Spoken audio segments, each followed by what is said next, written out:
We turn now to President George H.W. Bush's longtime friend, his Secretary of State, James Baker, who joins us from the Baker Institute in Houston this morning. My condolences, sir. I know you were dear friends with the former president, and you were with him in those final moments. Knowing him as you did for so many years, can you tell us what you took away in those last moments? What is left with you in terms of your memory of him? Well, he had great faith in God. He was a religious person who didn't wear his religion on his sleeve, but he was a man of great faith. He was a family man. He, as one of your, in your lead-in, someone said, one of the things he said that he was proudest of was that his children came home. And he was proud of that. He was a selfless, patriotic servant of the United States of America for many, many years. And he was one who did not believe in taking credit.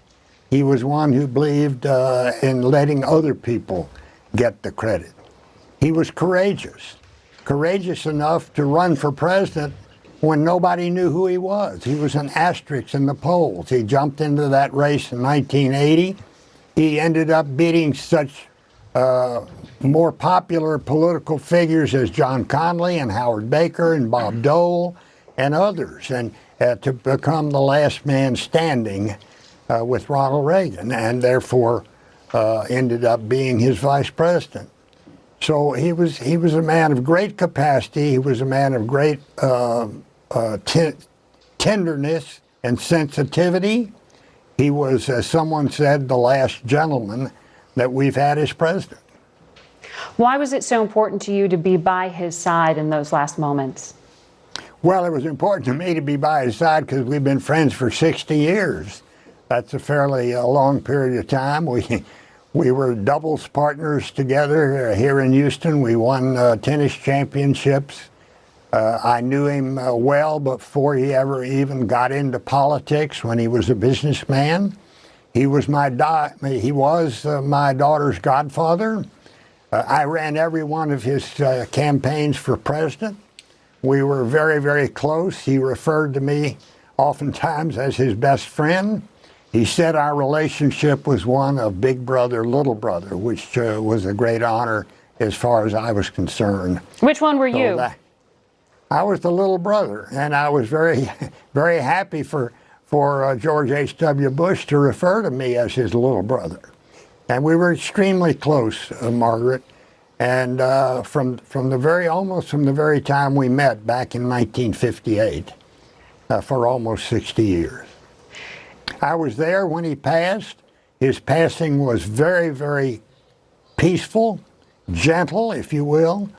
There were a number of things that I remember about it. The caregivers. I went to see him on a Friday morning. I hadn't seen him for a while. He'd had 3 bad days. I went to check on him after a run, and one of the caregivers said, "Mr. President, Secretary Baker's here." And he looked up at me, opened both eyes, looked at me, and said, "Jim, where are we going?"